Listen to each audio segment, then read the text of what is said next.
Fala pessoal, voltamos com as informações nesta quarta-feira aí, dia 23 de outubro, trazendo uma bomba do governo Lula, pessoal.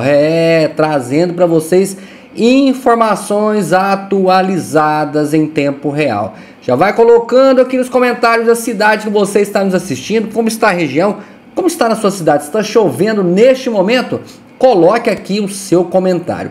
Pessoal, vídeo aí bombástico, revelador, mais uma bomba do governo Lula, né? Possível impeachment, e eu quero saber a opinião de cada um de vocês. Já vou pedindo para você também se inscrevendo aqui no canal, clica no botão inscrever-se, vai deixando o like no vídeo e compartilha esse vídeo ao máximo de pessoas. Hoje tem muita informação, vídeos ao longo do dia e espero contar com a sua presença. Sem mais enrolações, bora para as informações desse vídeo. Você sabia que o Supremo Tribunal Federal aprovou um pedido do portal UOL para trazer uma auditoria do sistema de distribuição de processos do tribunal, com uma equipe de especialistas em tecnologia, inclusive vindos do exterior? Esse mesmo sistema que manda praticamente todos os processos e investigações que envolvem a direita para as mãos do ministro Alexandre de Moraes, o mesmo sistema que, quando eu tentei recorrer da minha cassação, lá no Supremo, distribuiu o meu recurso para quem? Para ele, para o amigo do meu pai, para o ministro Dias Toffoli. Pois é, o ministro Barroso, o presidente do STF, aprovou essa auditoria, o que parece surpreendente, certo? Só que não. Depois de todo o trâmite administrativo e faltando 72 horas para começar a auditoria, quando eu estava ali, a bola na marca do pênalti, aí o ministro Barroso mudou de ideia, cancelou tudo e mandou o UOL embora, dizendo que a auditoria poderia expor o sistema a ataques de hackers. O que é que o Supremo tem a esconder? O que é que a mais alta corte do país não quer que a imprensa e a sociedade saibam? Eu vou analisar isso aqui para vocês, mas antes, não esquece, curte o vídeo, se inscreve aqui no canal, compartilhe o link dessa live para que a voz da nossa indignação possa chegar mais longe. Eu quero que vocês me respondam uma coisa aí nos comentários. Vocês ficaram sabendo da notícia dessa auditoria dos sistemas do Supremo? Vocês viram isso aí na imprensa, nos grandes jornais? Eu tenho que ser sincero e dizer para você que eu não vi. O único lugar em que eu vi isso, que eu vi que cobriu isso, e de uma maneira crítica, questionando a falta de transparência do Supremo, foi a Gazeta do Povo. Essa é uma notícia extremamente importante, mas mesmo assim não teve destaque na velha imprensa. Mais uma razão para a gente estar apoiando o jornalismo da Gazeta, que é um jornalismo conservador, de direita, com uma visão de mundo cristã, assinando o jornal. E, gente, para contextualizar, o que foi que aconteceu? Faz 4 anos que o portal UOL faz pedidos para o STF, com base na Lei de Acesso à Informação, para obter acesso ao código-fonte do sistema do Supremo Tribunal Federal e analisar os registros de uso do programa de distribuição de processos no Supremo. O ministro Barroso autorizou e, como eu adiantei, 72 horas antes de a auditoria acontecer, quando eu estava ali, na hora de acontecer, aí ele barrou tudo, dizendo que poderia haver um ataque hacker. Em que pé que ficou isso? O Barroso disse que a auditoria seria feita no futuro. E qual que foi o contexto desse pedido do UOL? É simples, gente. Muitos brasileiros, inclusive a imprensa, têm dúvidas e querem saber como que funciona o sistema do Supremo, que sorteia qual ministro vai cuidar de qual caso. E por que tanta gente tem dúvidas? É simples de novo, porque Alexandre de Moraes, de 2019 para cá, se tornou praticamente o relator universal de todos os casos mais importantes do Brasil. Inquérito das fake news, milícias digitais, inquérito contra o Telegram e o Google, inquérito contra o X e o Elon Musk, inquérito contra o Bolsonaro pela suposta tentativa de golpe, inquérito contra o Bolsonaro pela suposta fraude do cartão de vacinas, inquérito contra o Bolsonaro de novo pelo caso das joias, inquérito contra o Bolsonaro mais uma vez pelo caso da BIM paralela. Eu esqueci de algum? Se tem algum inquérito aí contra Bolsonaro e contra a direita no Supremo, o relator é, você sabe, Alexandre de Moraes. É claro que no meio disso tudo teve casos em que foi distorcida a regra de conexão, de ligação, de distribuição por dependência. Mas de que maneira que a sociedade brasileira pode acreditar que esse sistema de sorteio do Supremo é isento, sem que ninguém saiba como que ele funciona, sem qualquer transparência? Os brasileiros devem simplesmente aceitar que o sistema é isento e seguro só porque os ministros do Supremo falaram? E qual a importância dessa auditoria ser feita, Deltan? a importância se desdobra em 2 pontos. Em primeiro lugar, a Constituição prevê o princípio do juiz natural. O que é isso? É um princípio que garante a imparcialidade do processo e é um dos principais alicerces de qualquer Estado democrático de direito. Esse princípio está lá no artigo 5º da nossa Constituição, e ele diz que ninguém vai ser processado ou sentenciado, julgado, a não ser pela autoridade competente. Ou seja, sempre que existe um processo em que você é uma parte desse processo, você está interessado, o juiz daquele processo ele precisa ser sorteado de forma transparente para garantir que vai ser um juiz imparcial, sem ligações com você ou com o seu adversário, que não seja nem um amigo, nem seu inimigo, nem seu aliado político, nem seu adversário político, para que a lei e o direito não virem simplesmente um instrumento de poder e de vingança nas mãos desse juiz contra as pessoas de quem ele não gosta, contra uma ideologia oposta que deva ser derrotada. Só que no Brasil, a gente está vendo hoje é exatamente essa situação. Alexandre de Moraes está exercendo o poder que não está na lei, mas está nele. A gente não sabe de onde vem esse poder, porque a Constituição dá esse poder para a lei. Mas aí ele está usando um poder que está nele, que ele cria como um instrumento de vingança, de retaliação, de perseguição política contra a direita, contra quem ele acha que são seus adversários. E só para não deixar isso no ar, para não ser acusado de leviano, mas também para não me estender, eu vou dar só um exemplo. Lembra daquelas mensagens vazadas do gabinete do Moraes que mostram que ele escolhia alvos, como, por exemplo, a revista Oeste, mas não era a única, e depois ia atrás de algo para punir, para desmonetizar, para censurar ou para multar. O segundo ponto é a transparência. Além do princípio do juiz natural, tem a questão da transparência. Os cidadãos têm o direito de saber como que o poder é exercido em uma democracia, especialmente o poder exercido pelo judiciário, que decide justamente sobre direitos e garantias fundamentais dos cidadãos, que está mandando gente para a cadeia no 8 de janeiro. O que o STF está fazendo, mais uma vez, é dando um show de falta de transparência. Afinal, se ninguém sabe o que há no inquérito das fake news e naqueles demais inquéritos ilegais do ministro Alexandre de Moraes há quase 6 anos, como é, gente, que a gente pode esperar saber alguma coisa sobre o sistema de sorteio dos casos do Supremo? É pedir demais, não é? E você sabe o que é pior? Antes de voltar atrás, quando o ministro Barroso autorizou a auditoria do Código-Fonte do Supremo, ele havia dito que a inspeção servia ao interesse público.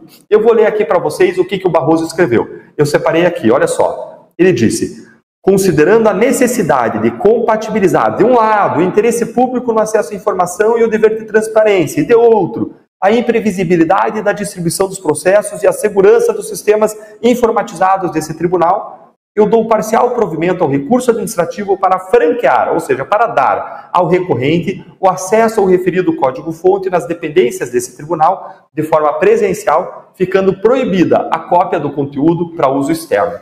E depois disso, o STF confirmou a auditoria com o UOL 2 vezes, porque o UOL ia trazer especialistas de São Paulo, da Dinamarca, e isso envolvia um alto custo de logística com a compra de passagens, hospedagens, a contratação das pessoas. Até que então, a auditoria, como vocês sabem agora, foi barrada, 72 horas antes do horário marcado.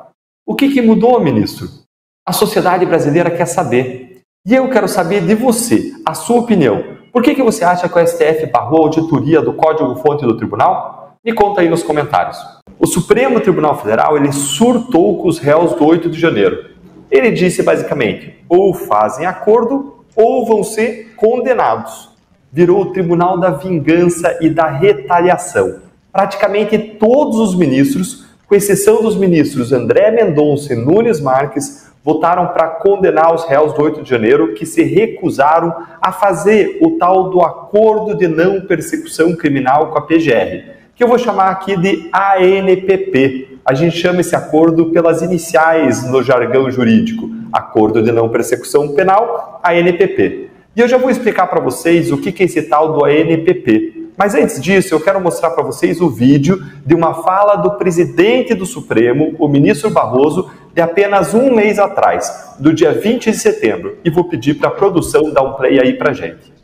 O acordo de não persecução penal, como destacado pelo ministro André, pelo ministro Alexandre, é uma importantíssima inovação que diminui as pressões sobre o sistema de execução penal e sobre o sistema prisional. E aqui gostaria de fazer uma observação com os dados que me foram fornecidos pelo ministro Alexandre de Moraes, que boa parte da sociedade desconhece e talvez alguns dos próprios interessados. É que nos julgamentos do 8 de janeiro, houve uma quantidade de casos, pouco mais de 200, de cometimento de crimes mais graves e que estão sendo julgados pelo plenário. Porém, houve a oferta, nosso procurador-geral poderá confirmar, de mais de 1.200 acordos de não persecução penal. E o acordo de não persecução penal oferecido pelo Ministério Público era em termos bastante moderados. Uma multa de R$5 mil para quem pudesse pagar. Em segundo lugar, 2 anos sem utilização de rede social e um curso de formação democrática no Ministério Público. Esse era o acordo proposto. E mais da metade dos 1.200 não aceitaram o acordo até agora. Portanto, é uma opção, as pessoas têm o direito de fazer as suas escolhas na vida, mas para deixar claro que esse mito de que é um conjunto de pessoas inocentes, úteis, que estavam lá sem saber bem o que estava acontecendo, estão recusando o acordo de não persecução penal que envolve a devolução do passaporte e a retirada da tornozeleira. Portanto, parece claramente uma manifestação ideológica de permanecer preso ou ser condenado em lugar de aceitar uma proposta de acordo que me parece bastante moderada. Bom, o que foi então que a gente acabou de ver, pessoal? O ministro Barroso, incomodado porque mais de R$600 do 8 de janeiro se recusaram a assinar o tal do ANPP, o Acordo de Não Persecução Penal, que foi proposto pela PGR, como se fosse um grande absurdo os manifestantes do 8 de janeiro recusarem um acordo vergonhoso desses com os seus algozes, quando não existe prova de crimes contra a grande maioria deles. E o que é que esse tal de ANPP? O que é ele? O que é esse tal de Acordo de Não Persecução Criminal? Muito resumidamente, é um acordo que o Ministério Público propõe ao investigado, em que o investigado confessa o crime, que deve ser necessariamente um crime sem violência ou sem grave ameaça e com uma pena mínima inferior a 4 anos de prisão. E, além disso, o investigado aceita cumprir algumas condições propostas pelo Ministério Público. Aí, em contraposição a essa confissão, a essas condições, o Ministério Público abre mão de processar criminalmente a pessoa, que não sofre nenhuma acusação criminal, a chamada denúncia. Ou seja, a pessoa não vai sofrer uma acusação, não vai responder um processo e muito menos vai ser condenada a uma pena de prisão. É basicamente isso.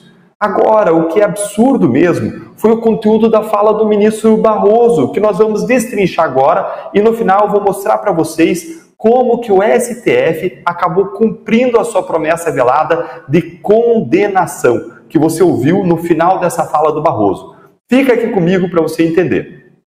O ministro Barroso, ele fez na sua fala basicamente uma propaganda dos ANPPs oferecidos pela PGR aos manifestantes do 8 de janeiro, que tinham 3 condições para os investigados. Então, esses ANPPs, se o investigado queria aceitar, ele tinha que concordar com 3 condições. A primeira era uma multa de R$5 mil para quem pode pagar. Em segundo lugar, 2 anos sem utilizar redes sociais. E em terceiro lugar, um curso de formação democrática do Ministério Público.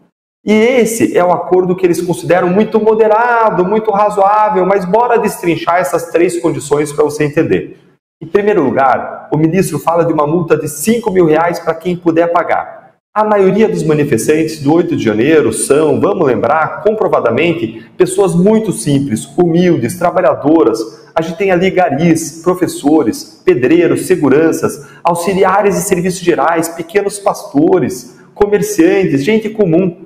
Lembrem, tinha até morador de rua, que ficou mais de 11 meses preso sem uma prova sequer de que cometeu qualquer crime até ele ser liberado, se reconhecendo que houve um erro judicial contra ele. Então, R$5 mil para essas pessoas é muito dinheiro. Para algumas pode representar até 3, 4 meses de salário. E aí o mais interessante vem quando o ministro do Barroso diz, ele diz, para quem puder pagar. Sabe quem que podia pagar, ministro Barroso? os grandes políticos e empresários pegos na Lava Jato e aquelas grandes empreiteiras que fizeram acordos de leniência, se comprometendo a pagar bilhões de volta para os cofres públicos, mas esses acordos estão todos suspensos, enquanto elas negociam um descontão de 6 bilhões de reais dados por quem? Pelo governo Lula. Esses sim podiam pagar. E é muito curioso como os ministros do Supremo fazem questão de que os investigados 8 de janeiro paguem essas multinhas de 5 mil reais dos ANPPs, mas não fazem questão que a Odebrecht pague a multa dela de 8 bilhões de reais que o Toffoli suspendeu. Não fazem questão que a JF pague a multa dela de 10 bilhões que o Toffoli suspendeu. As multas de 1.200 investigados daria 6 milhões de reais, enquanto os descontos dados para os corruptos é da ordem de 6 bilhões, mais de 1.000 vezes mais. Então, ver os ministros do Supremo indignados com os réus do 8 de janeiro por causa disso é um escárnio, é uma chacota com os brasileiros de bem que pagam os seus impostos. Em segundo lugar, a segunda condição é de 2 anos sem usar redes sociais. Eu não consigo entender essa pena de nenhuma outra maneira, a não ser como uma forma de humilhar os réus do 8 de janeiro. Como se eles dissessem: olha só, vocês se tornaram de direita, ou atuaram como direita por causa das redes sociais, por meio das redes sociais, e por isso a gente vai tirar de vocês. Ou ainda, vocês são extrema direita, e vocês são perigosos nas redes sociais. Como assim? Os eventuais crimes, se foram praticados, não foram praticados por meio das redes sociais. É uma mega restrição da liberdade de expressão dessas pessoas e do direito de informação delas. É a única razão que eu consigo pensar para essa punição. Lembre que os ministros do Supremo, eles veem, enxergam as redes sociais como tóxicas, culpadas por todo tipo de discurso de ódio, de desinformação, quando muitas vezes o que eles chamam de desinformação é simplesmente a visão de que eles discordam. São opiniões divergentes que deveriam ser naturais no jogo democrático. Por último, a cereja do bolo. A terceira condição do ANPP foi o curso de formação democrática do Ministério Público. O que para mim é a parte mais arrepiante disso tudo, porque lembra um campo de reeducação forçada. Um lugar para onde o STF vai mandar os réus do 8 de janeiro para serem reeducados, sofrerem uma lavagem cerebral. Sabe o que a PGR está ensinando nesse curso? Eu vou listar para vocês aqui o que uma das alunas desse curso relatou para a revista OS em uma reportagem recente. Ela disse: Hitler foi um ditador de direita e esse espectro político é um dos responsáveis pelo Holocausto. O STF é o poder moderador. As Forças Armadas são submissas ao Supremo Tribunal Federal. A urna eletrônica é segura e há lisura no processo eleitoral. O curso ainda ensina sobre o conceito de golpe militar, relembra a ditadura e as suas violações, fala sobre a importância da Comissão da Verdade, sobre crimes contra o Estado Democrático de Direito. Sabe de quem que eles não falam no curso, disse essa aluna? Eles não falam de Cuba, da Venezuela, do Irã, da China, todas as ditaduras amigas do Lula. Não falam das violações à Constituição realizadas pelo Supremo, porque os seus ministros são os primeiros a precisar de reeducação com base na Constituição. E aí, gente, o que o ministro Barroso diz lá no final? Ele diz que quem está recusando esse acordo razoável, moderado, segundo ele, parece claramente uma manifestação ideológica de, disse ele, permanecer preso e ser condenado. Como assim? Quer dizer, então, que as condenações de todos esses réus já são uma certeza? Quer dizer, então, que eles não têm direito à defesa? Que eles não têm direito a um julgamento justo? Que nada que eles façam pode levar à absolvição? Afinal de contas, é uma manifestação para eles serem condenados, ideológica. Quer dizer que todos eles vão ser condenados de qualquer forma, mesmo sem provas da conduta deles de forma individualizada e de que eles realmente cometeram crimes? É uma subversão completa da lógica do processo penal. Agora, com essa notícia de que quem recusou o acordo foi condenado pelos ministros sem provas individualizadas do que eles fizeram, a fala de um mês atrás do ministro Barroso ganhou um sentido muito claro. Não era uma ameaça, era uma promessa. Ou vocês aceitam esse acordo, ou vocês vão ser condenados. Essa foi a mensagem. Dá para dizer que isso é justiça? Dá para dizer que existe justiça nesse país? Ninguém mais tem dúvida de que não. Conta aqui nos comentários. Você concorda que o Supremo já condenou previamente os réus do 8 de janeiro? E agora com mais informações para todos vocês, trazendo informações do Lula, pessoal. Lula, cúpula do governo entra em contradição sobre home office de Lula após acidente. No início dessa semana, o presidente Luiz Inácio Lula da Silva teve que adaptar sua agenda devido a um acidente ocorrido em sua residência oficial. O incidente resultou em um ferimento na cabeça, o que levou o presidente a cancelar uma viagem programada para a Rússia. Nas últimas declarações surgiram informações divergentes sobre o motivo desta transferência de compromissos para o Palácio da Alvorada, sua residência oficial. Segundo informações do Estadão, a assessoria de imprensa do Palácio do Planalto, ao ser consultada, negou que a decisão de Lula trabalhar do Alvorada tenha sido uma recomendação médica. Em contraste, Alexandre Padilha, ministro das Relações Institucionais, mencionou que a decisão foi influenciada pela equipe médica responsável por monitorar a saúde do presidente. Sob a perspectiva da equipe médica, ainda não foi especificado quando o presidente Lula poderá retornar ao trabalho no Palácio do Planalto. Segundo Padilha, a autorização para o retorno depende de avaliações contínuas por parte dos médicos que acompanham o estado de saúde do presidente. Até o momento, a recomendação é que ele permaneça realizando suas atividades no Alvorada para facilitar o acesso aos cuidados necessários e possibilitar uma recuperação tranquila. Tá aí a informação do Lula, né, pessoal? Vai colocando aqui nos comentários a sua opinião, o que você acha de tudo isso, deste acidente que o Lula teve. E vamos aí torcer pela recuperação do Lula, independente de partido, né? A gente ser contra o PT ou não, nós estamos falando de vidas, né, pessoal? E a gente não quer que o pior aconteça aí com o Lula, né? Mesmo ele sendo de um partido que nós não concordamos e não apoiamos, mas a gente não deseja o mal para nenhum ser humano, independente do partido político, e essa é a minha opinião. Vai colocando aqui sua opinião nos comentários, compartilha esse vídeo. Eu vou ficando por aqui, mais tarde tem vídeo novo no canal. Um forte abraço e te espero no próximo vídeo.